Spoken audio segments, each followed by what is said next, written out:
Chers amis, bonjour à chacun d'entre vous, vous qui êtes près comme vous qui êtes loin.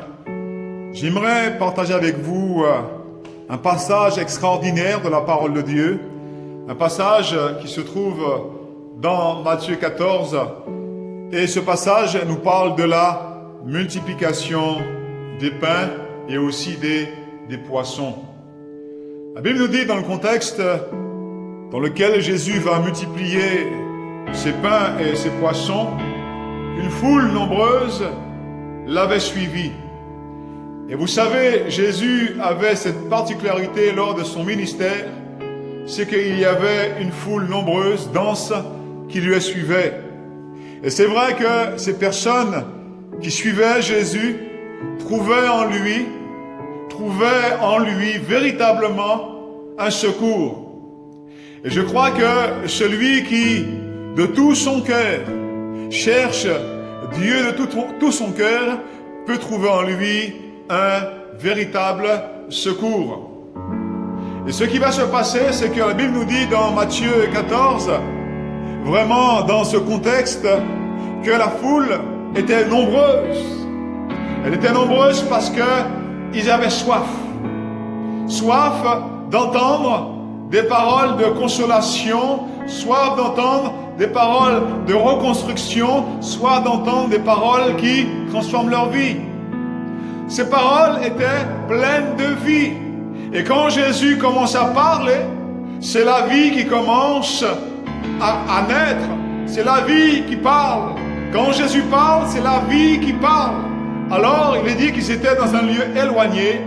Et là, il n'y avait pas de quoi se nourrir, et le soir était venu.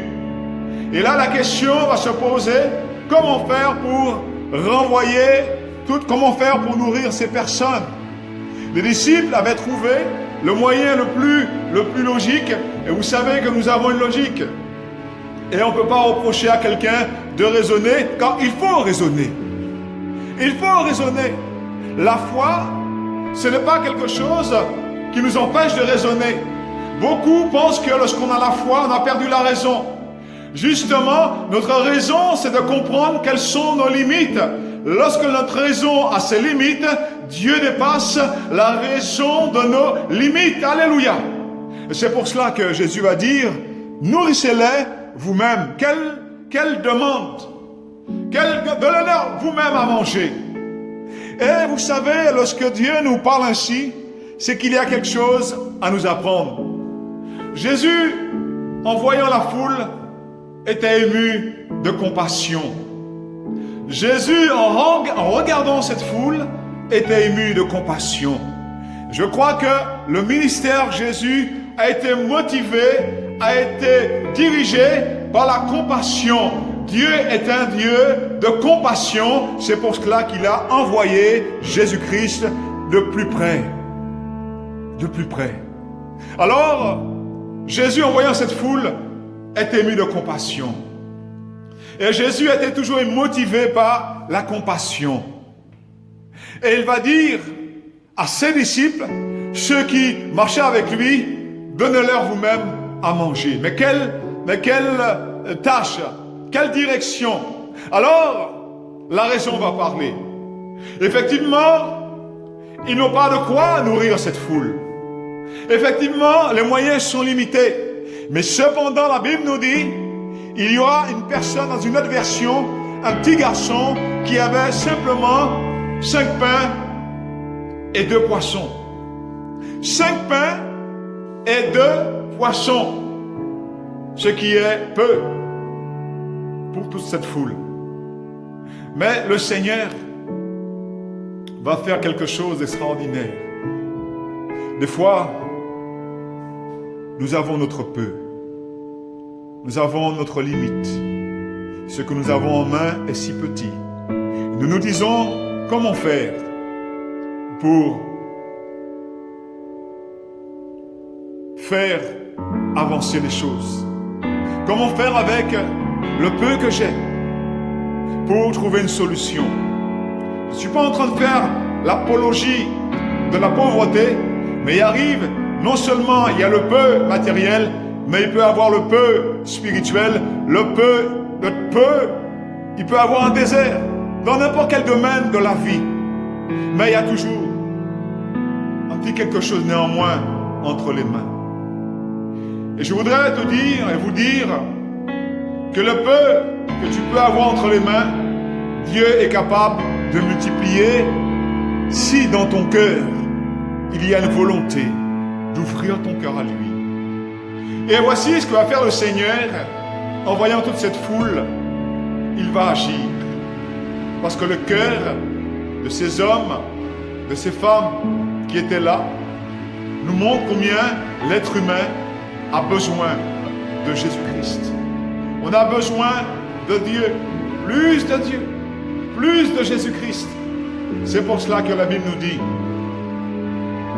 que ces 5 pains-là, ces 2 poissons, Jésus va demander qu'on puisse remettre ces choses entre ses mains.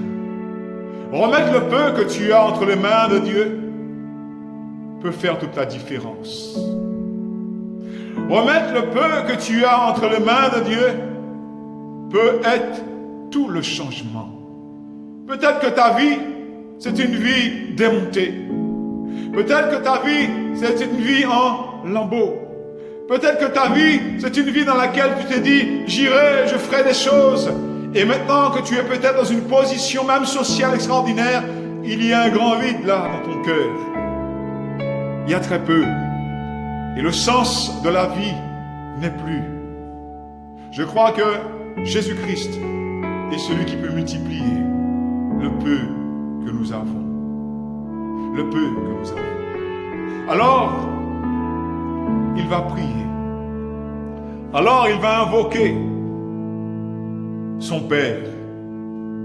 Et voici que le peu qui était là va être multiplié. Le peu qui est là est multiplié, car Dieu, en réalité, c'est le Dieu de la multiplication. Tradition religieuse, même un peu humaine, nous ont fait comprendre tellement des fois que le Dieu qui a créé le ciel et la terre, c'est le Dieu qui soustrait, le Dieu qui tape, le Dieu qui corrige, le Dieu qui pointe du doigt, le Dieu qui dit l'homme, voilà, débrouille-toi toi-même. Non, c'est pas ainsi. Ce n'est pas ainsi. Le Dieu qui a créé le ciel et la terre, qui m'a créé, qui m'a formé, qui t'a formé, c'est le Dieu de la compassion et de la multiplication. Je crois que même à travers ce que tu as, même à travers ce que tu vis, Dieu peut multiplier et transformer ta vie.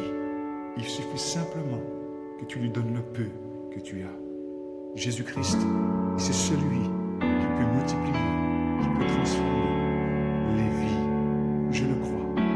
Je le crois, il est encore capable de multiplier ta vie dans tous les domaines de ta vie, afin que tu passes de la mort à la vie, des ténèbres à la lumière. Sois béni, donne-lui tes 5 pains et tes 2 poissons, et tu verras qu'il y a une différence entre celui qui connaît Dieu avec son cœur et celui qui ne connaît pas le Seigneur. Que Dieu te bénisse. Bon courage.